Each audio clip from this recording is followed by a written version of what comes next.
My Name is Barbara, by Barbra Streisand.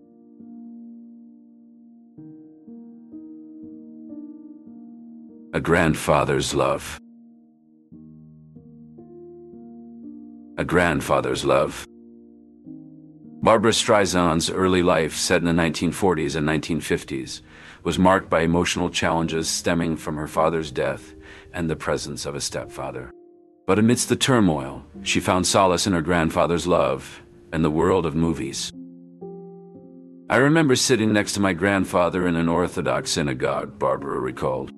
He would take me to the men's section, and I'd sit beside him, feeling like a big girl reading Hebrew from right to left.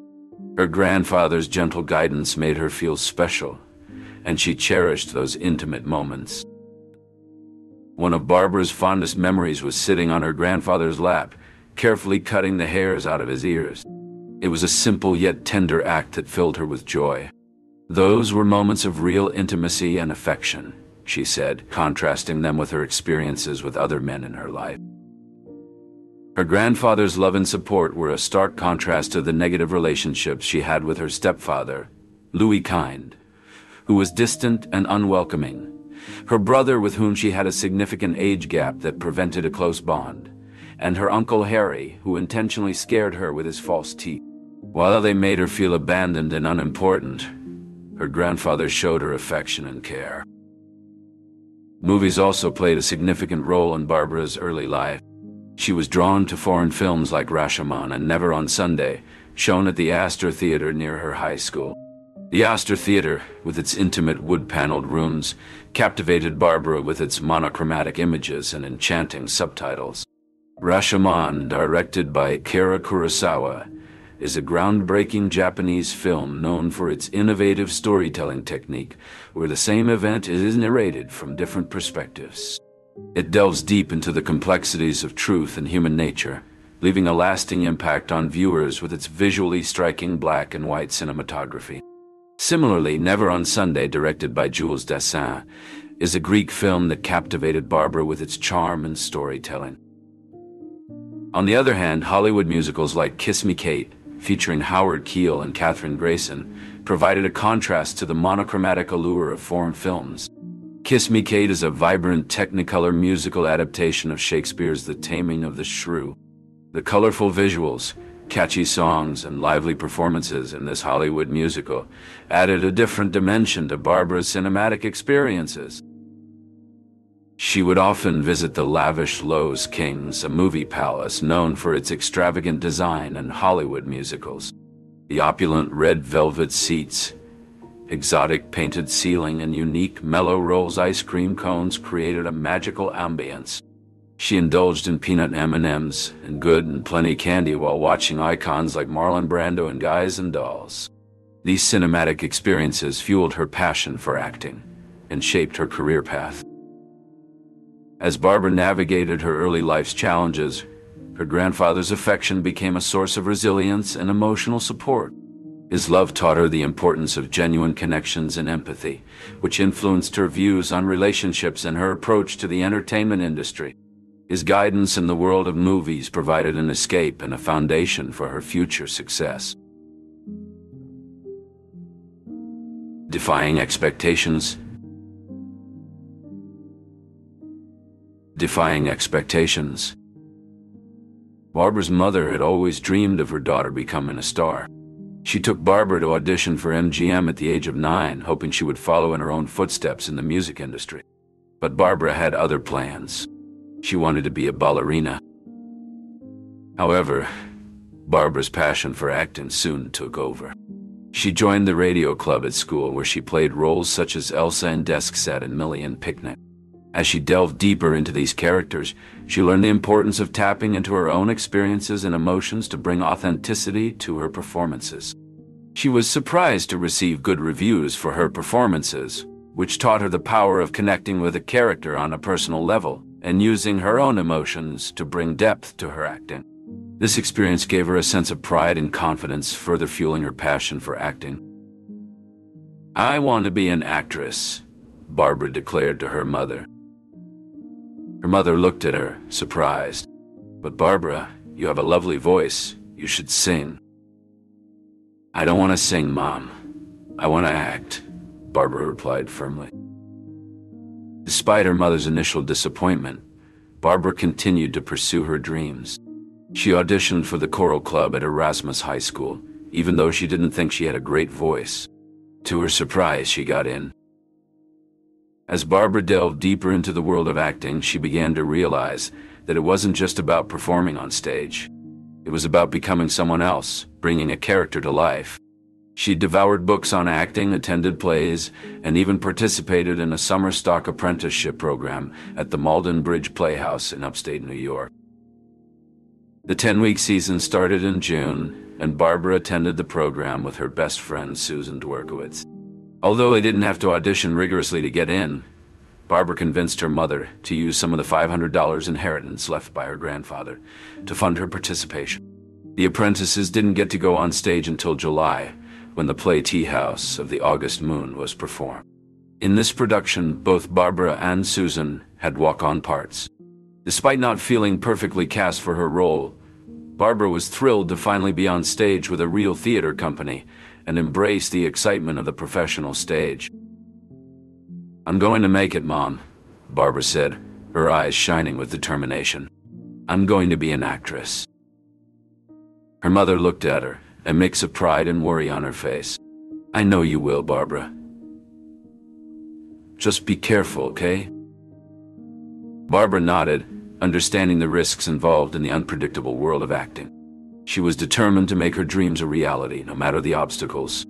She continued to audition for roles, each experience sharpening her skills and deepening her understanding of the craft. Her perseverance paid off when she secured a role in the play Tea House of the August Moon at the Playhouse in the Park. Taking the stage, Barbra felt a blend of excitement and nerves, but as she performed, she was filled with a sense of purpose. She was doing what she was meant to do. The local newspaper's review of the play highlighted Barbra's performance, praising her ability to captivate the audience even in a minor role. She was described as attractive and portrayed the office vamp with a natural ease. Reading the review, Barbra felt a surge of validation and encouragement. With newfound confidence, Barbra embraced more challenging roles, each one pushing her to expand her range as an actress. She was aware of the journey ahead but remained committed to her goal. Looking out at the audience, she felt a step closer to her dream of becoming a star. Overcoming obstacles. As Barbra navigated the challenges of her early career, societal pressures threatened her dreams. She grappled with the perception of being too serious and felt increased fear as success loomed. Despite these challenges, her unique style and talent caught influential eyes. She found her tribe in dear friends and collaborators, Marilyn and Alan Bergmandow. Her resilience shone at the Bonsoir, where her performances became intimate conversations with raw emotion. She experimented with her style, speaking directly to the audience, making them feel every note. Her determination paid off when Marty Ehrlichman, impressed by her performance, offered to guide her to Broadway. Barbra's heart raced with excitement, ready to embrace her destiny under the bright lights. With Marty's guidance, she would soon find herself under the bright lights of Broadway, her dream finally within reach. Breakthrough role. Barbra's performances at the Bonsoir and Crystal Palace marked a pivotal moment in her ascent to fame. On a fateful evening, after captivating the audience with her voice, Barbra was approached by Marty Ehrlichman, a talent agent whose presence in the dimly lit club was as commanding as his reputation. "You're a star, kid," he declared, his voice a mix of gravel and conviction. He spoke of contracts and spotlights, painting a future as bright as the stage lights. Barbra, initially taken aback by his sudden appearance, found herself drawn to his vision of her future. The transition to Broadway was swift. Barbra's audition for I Can Get It For You wholesale left David Merrick, the show's producer, thoroughly impressed. He offered her the role of Miss Marmelstein, a character as complex as she was compelling. The gap between landing the role and the commencement of rehearsals was filled with significant events, including a postponement that allowed Barbra to rest and prepare for the grueling schedule ahead. Rehearsals began with Barbra meticulously analyzing her script, her furrowed brow a testament to the weight of expectation resting on her shoulders. Lines were repeated, songs were hummed, and steps were paced across the stage, each movement a battle against the creeping doubt that threatened to undermine her confidence. Her acting coach and co-star provided a steadying presence, their encouragement a balm to her frayed nerves. On the night of the premiere, the theater buzzed with anticipation. As Barbra stepped into the spotlight, the air was thick with the scent of fresh paint and the warmth of hundreds of expectant gazes. Her voice, rich and emotive, filled the space, weaving through the rows and enveloping the audience in a spellbinding performance. The applause that followed was thunderous, a tangible affirmation of her talent. Backstage, the air was electric with congratulations. "You were fantastic out there," exclaimed a castmate, the words barely audible over the din of celebration. Barbra's smile was radiant, her eyes reflecting the triumph of the evening. Marty's proud gaze from the wings was the silent acknowledgement of her journey from perseverance to stardom. With "I Can Get It For You" wholesale, Barbra Streisand had not only found her breakthrough role, but had also solidified her place in the pantheon of great performers. As she walked out of the theater that night, the city's lights seemed to shine just for her. The once distant dreams of a young girl with a powerful voice were now the reality of a woman who had claimed her place in the world of Broadway. The journey ahead was bright with promise, and Barbra Streisand stepped forward, ready to embrace whatever came next with the same determination and grace that had brought her this far.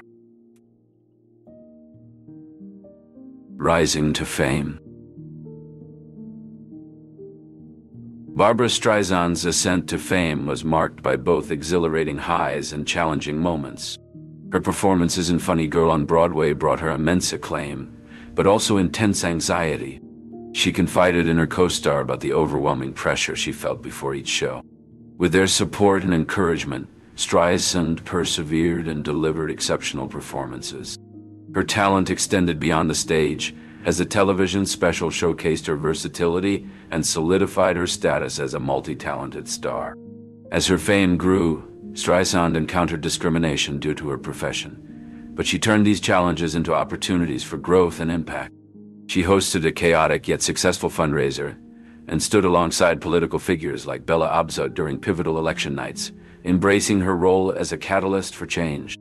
Throughout her journey, Streisand remained true to herself, guided by the wisdom of her father and the mentorship of individuals like Jules Stein, who recognized the storytelling power of her voice. Streisand's resilience and determination transformed challenges into triumphs, and her legacy continues to inspire those who dream of forging their path to stardom. Finding solace in music.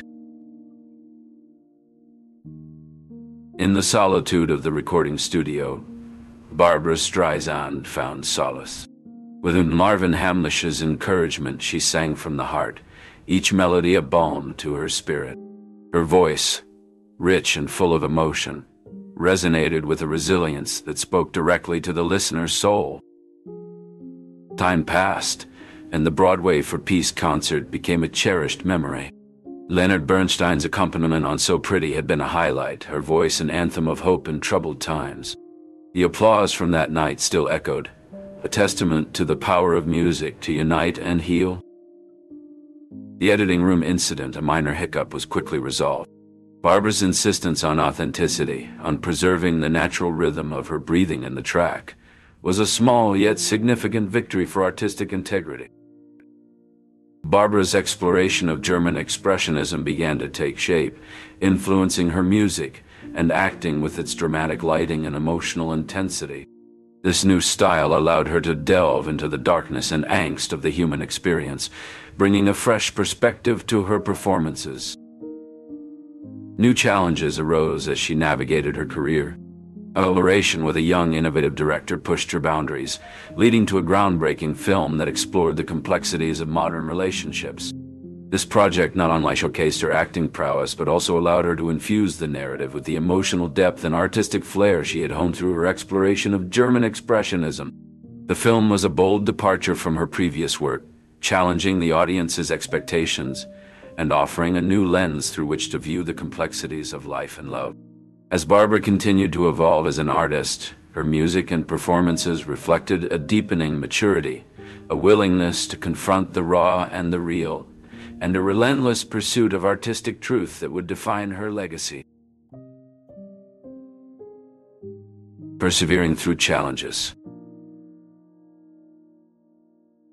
Barbra Streisand sat in front of the mirror, her dressing room a haven of quiet in the midst of Broadway's bustle. The reflection showed a woman who had surmounted skepticism and braved a deluge of critique to arrive here. "Barbra, 5 minutes," a voice announced from the other side of the door, pulling her from her thoughts. Rising, her legs wobbled, reminiscent of her debut on stage. Yet, fear had no place now. She was here for the songs that had been her steadfast allies. Stepping onto the stage, she was momentarily blinded by the lights, but the audience's darkness was a comfort. She felt their collective anticipation and began to sing, each note lifting the weight of doubt. After the performance, her acting coach greeted her with an encouraging smile. "You see, Barbra, it's not about the rehearsals. It's about this moment," he said, indicating the lingering applause. "I know," she responded, a blend of weariness and joy in her voice. "You're more than your doubts, more than the press, more than any role. You're Barbra Streisand, and that's sufficient." His words soothed her. Despite the glaring spotlight, the murmurs of inadequacy, and her inner conflicts, she stood resilient, her voice echoing a newfound strength. As the evening progressed, Barbra contemplated her path, recognizing it was a legacy of resilience. As Barbra Streisand reflected on her journey, she recognized it as a testament to her resilience and unwavering commitment to creative control. She had skillfully navigated the complexities of relationships, industry skepticism, and societal expectations, all while honoring her artistic integrity. In the face of industry doubt, Barbra's dedication to her art never wavered. Her partnership with CIS was foundational. Together, they found writers and launched projects that might have otherwise remained dreams. When CIS could no longer contribute due to her health, Barbra felt a profound sense of loss. It was during this time that she redirected her creative vigor into a personal endeavor, building a house. This project, which she later described in her book My Passion for Design, became a sanctuary for her creativity and a tribute to the partnership that had fueled her career. Barbra's career continued to evolve as she faced the challenge of advancing her film projects. Her talent and contributions to cinema were recognized when she received the Chaplin Award from the Film Society of Lincoln Center, an honor presented by Bill Clinton. Yet this accolade came at a time when her own projects struggled to find support, a poignant reminder of the paradoxes within the film industry. Despite these hurdles, Barbra's passion for storytelling remained undiminished. She contemplated new musical projects and considered stepping back from the spotlight to focus on family and philanthropy. With a remarkable career behind her, she aspired to use her influence to effect positive change in the world. Reflecting on her legacy, Barbra saw a narrative of determination and authenticity. She had overcome numerous challenges, but remained true to her vision and values. Her hope was that her story would encourage others to pursue their aspirations, regardless of obstacles. For Barbra, the essence of her life's work was not found in the recognition it garnered, but in the fulfillment derived from the creative process and the sharing of her innermost self. With a sparkle in her eye, Barbra imparted a final thought. The journey is never over, and it's always possible to embrace new beginnings and shine brightly. Her legacy, characterized by perseverance and the spirit of a true artist, promised to inspire future generations to dream boldly and live with